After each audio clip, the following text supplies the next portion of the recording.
SSC ও সমমানের ১৯ বছরে সর্বনিম্ন পাশের হার দেখল বাংলাদেশ। সবশেষ ২০০৭ সালে ৬০% নিচে ছিল পাশের হার। এবার গড় পাশ করেছে ৬২.25%। জিপিএ 5 কমে হয়েছে ১,১৬,৬৭৬ জন। কেউ পাশ করেনি এমন প্রতিষ্ঠানও ১৩৪ থেকে বেড়ে হয়েছে ৩১২। সংশ্লিষ্টরা জানিয়েছেন, প্রধানমন্ত্রী তারেক রহমানের নির্দেশে এসএসসি ও সমমানে নির্বাহ মূল্যায়ন হয়েছে। যার যা প্রাপ্য পেয়েছেন সেই নম্বর। এবারই প্রথম পুনর্মূল্যায়নের সুযোগ পাবেন পরীক্ষার্থীরা। সিলন টি রপ্তানিতে শীর্ষে। শিক্ষা জীবনের গুরুত্বপূর্ণ এক ধাপ শেষ হলো এই শিক্ষার্থীদের। ফল হাতে পেয়ে তাই উচ্ছ্বাসে মেতেছেন তারা। আলহামদুলিল্লাহ, আল্লাহর রহমতে ভালো করে পরীক্ষা দিয়েছি, আলহামদুলিল্লাহ ভালো ফলাফল পাইছি। অনেক টেনশন হচ্ছিল যে আসলে পাবো কিনা, 5 পাবো কিনা, সবাই এত পরিশ্রম, সবাই এত আশা, আসলে সব যাবে কিনা। কাঙ্ক্ষিত রেজাল্টের জন্য কৃতজ্ঞতা প্রকাশ করেন বাবা মা ও শিক্ষকদের প্রতি। হাসি মুখে বন্ধু সহপাঠীদের সাথে শুভেচ্ছা বিনিময় আর প্রাপ্ত ফলের আনন্দ ভাগাভাগিতে উদ্বেল সবাই। মা বাবার অবদান বলবো, আর আমার বড় বোনের কথা বলবো, সেও আমাকে অনেক হেল্প করেছে। টিচারদের অবদান ছিল, স্কুলের অবদান ছিল, যারা আমাদেরকে স্কুলের বাইরে যাদের কাছে পড়েছি তাদের অবদান ছিল। রেজাল্টের আগে ডেফিনেটলি অনেক নার্ভাস ছিলাম, প্লাস রেজাল্ট পাবলিশ হওয়ার পরে অনেকক্ষণ পাইনি, তাই অনেক নার্ভাস ফিল হচ্ছিল, বাট পাওয়ার পর আলহামদুলিল্লাহ গ্রেটফুল যেটা হয়েছে সেটার জন্য। পাশের হারে এগিয়ে ঢাকা বোর্ড ৭১.৬৩%, সর্বনিম্ন ময়মনসিংহে ৫৭.৩৯%, ৫৫.৪৯% শিক্ষার্থী উতরে গেছে মাদ্রাসা শিক্ষা বোর্ডে। কারিগরিতে এই হার ৫৮.২০%। গত ১৯ বছরের মধ্যে সর্বনিম্ন পাশের হারে অকৃতকার্য ৬,৯০,০০০-এর বেশি শিক্ষার্থী। মাদ্রাসা বোর্ডও স্মরণকালের সর্বনিম্ন পাশ দেখল।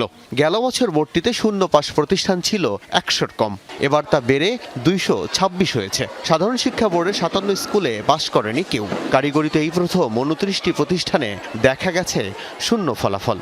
আমার ২০০১ থেকে ২০০৬ পর্যন্ত শতভাগ ফেল এর ৫ গুণ ছিল।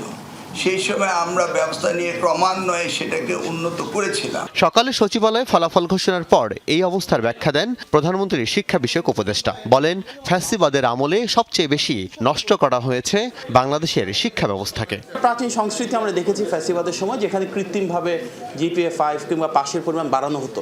আমরা সেই সংস্কৃতি থেকে টোটালি বের হয়ে এসেছি, কারণ মাননীয় প্রধানমন্ত্রী যে নির্দেশনা দিয়েছেন, আমরা এমন একটা শিক্ষা ব্যবস্থা চাই যেখানে শিক্ষার্থীরা তাদের যোগ্যতা, দক্ষতা, সৃজনশীলতা নিয়ে বের হয়ে আসবে। শিক্ষামন্ত্রী পাশের সার্বিক হারকে খারাপ বলতে নারাজ, জানান প্রকৃত মূল্যায়ন হয়েছে। মন খুলে গান গাওয়া যায়, মন খুলে নাম্বার দেওয়া যায় না। আপনি খারাপ বলছেন কেন? না, খারাপ বলছেন কেন? এটা সুন্দর রেজাল্ট হয়েছে। শিক্ষামন্ত্রী সন্তুষ্ট হয় যখন যে যা পড়ে এবং তার উত্তর এবং তার সেই পরিমাণ নাম্বার পায়, সেই জন্যই সে সন্তুষ্ট।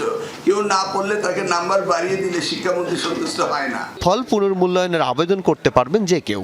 এর আগে শুধু খাতায় প্রশ্নের উত্তরের নম্বরের যোগ ঠিক আছে কিনা তাই দেখা হতো। এখন থেকে প্রশ্নের উত্তর কম বা বেশি দেয়া হলো কিনা সেটিও দেখা যাবে। সত্যিকার অর্থে ওই শিক্ষার্থী খাতা পাল্টিয়ে গিয়েছে কিনা এবং শিক্ষক যথাযথ নাম্বার দিয়েছে কিনা, এই পুনর্পরীক্ষা করার ব্যবস্থাটি ছিল না। এবার আমরা আইনগতভাবে পরিবর্তন এনে সেই ব্যবস্থাটি রেখেছি যে প্রত্যেকটি শিক্ষার্থী তার খাতা পুনঃপরীক্ষা করার সুযোগ দেওয়া হয়েছে। আন্তঃশিক্ষা সমন্বয় বোর্ড জানিয়েছে, পাশ করা শিক্ষার্থীদের জন্য সারা দেশে কলেজ ও সংশ্লিষ্ট প্রতিষ্ঠানে আসন আছে ২৫ লাখ। সেই হিসাবে ১৩ লাখেরও বেশি আসন ফাঁকা থাকবে এবার। সেপ্টেম্বরের ১৫ তারিখ ভর্তি শেষ হওয়ার সাথে সাথে আমরা ক্লাস শুরু করব। আল আমিন হক অহন, যমুনা নিউজ, ঢাকা।